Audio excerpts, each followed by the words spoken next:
सच का जहां।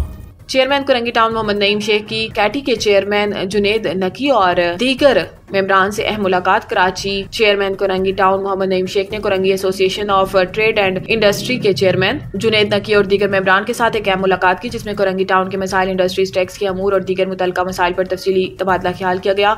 इस मुलाकात में sir Muizuddin, people's youth PSP 95 के सदर Waqar Lodhi, director taxes Nadir Shah, senior रहनुमा Jawad Jilani, focal person UC2 Irfan Kani, Mohammad Shahrukh और TMC कुरंगी टाउन के अफसरान भी मौजूद थे। चेयरमैन नईम शेख ने कहा कि कैटी के ताउन से कुरंगी इंडस्ट्रियल एरिया को बहुत जल्द एक मॉडल इंडस्ट्रियल एरिया बनाएंगे। इन्होंने मजीद कहा कि इलाके के इंफ्रास्ट्रक्चर माहौल को बेहतर बनाने के लिए ठोस इकदाम किए जाएंगे ताकि सनतों को तरक्की दी जा सके और शहरियों को बेहतर सहूलियात फराहम की जा सके।